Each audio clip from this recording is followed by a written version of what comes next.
Okay, so this video is all about the position of England in the early part of the 16th century. What kind of country did Henry VIII inherit in 1509? Well, actually, he inherited a fairly weak kingdom in comparative terms. His father, Henry VII, had left him with a kingdom that was, in financial terms, doing okay. The royal treasury was bringing in a certain amount of taxation that was keeping the country stable, and Henry VII had gone some way to bring together the various aristocratic rival factions. So in domestic terms, back at home in England, things were okay for Henry. But in European terms, in terms of the relationship with other countries in Europe, things were not so good. Over the English Channel in France was one of Henry VIII's biggest rivals, Francis I. And just over the Pyrenees was Charles V, the king of the Holy Roman Empire, an empire, in fact, that stretched from Spain and way beyond into Germany and Hungary and so on.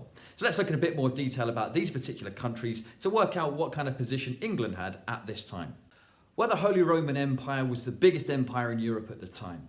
It was ruled by a family called the Habsburg dynasty, or the Habsburg family, and in 1519, the leader of that dynasty, Charles V, ruled over an empire that stretched from Spain all the way up to parts of Germany, Austria, Hungary, even Sicily, way down in past southern Italy, and it included also the Italian city-states of Naples, and, crucially, an ever-expanding empire in Latin America, a place that was rich in gold and silver, that was really pushing the profits of Spain and increasing its wealth and power in Europe.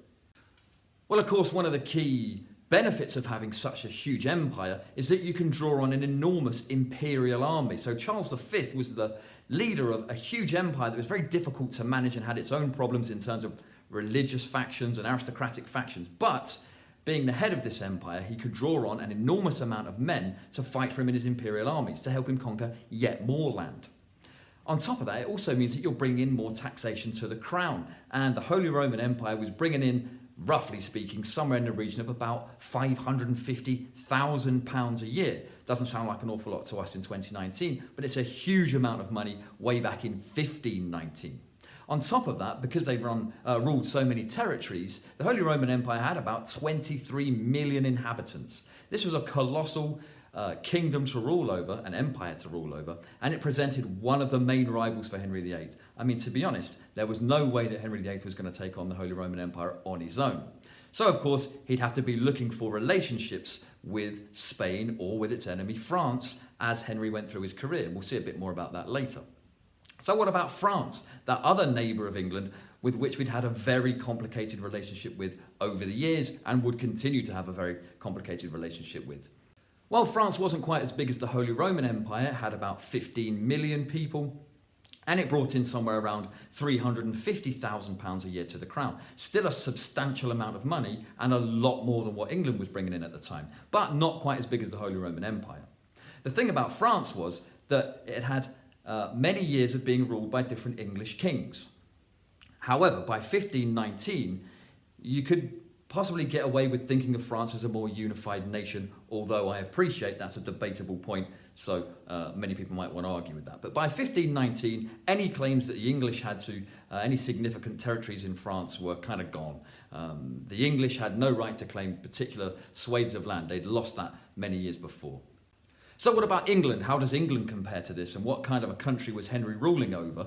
And did it actually have any chance of standing up to these massive European rivals of France and the Holy Roman Empire? Well, quite frankly, not really at all. England had a population of about 2.5 million, roughly speaking, which is tiny in comparison to France and the Holy Roman Empire. And it was bringing in around about £110,000 a year in taxation to the crown. So not an awful lot of money to play with and not an awful lot of people to call on. However, Henry had one very complicated trump card that he could play, or a very interesting relationship with Spain, in that Henry was married to the aunt of Charles V, the most powerful man in Europe, Catherine of Aragon, of course.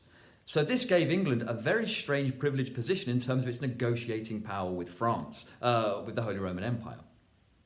However, anybody that knows much about the course will see that this marriage with Catherine of Aragon eventually became more of a problem than a solution. So in a nutshell, the position of England in 1519 was really not as strong as you might think. Sometimes in history we get carried away thinking that kingdoms are more powerful than they are, or that people are more powerful than they are. Henry had a lot of power within England and eventually gave himself even more power over the church, power over the courts, etc. But in Europe, he wasn't really considered a major player. That kind of position belonged to Francis I of France and Charles V of the Holy Roman Empire. They were the two big dogs of Europe, and Henry was kind of sniffing around outside, trying to pal up with one or the other of them over the years.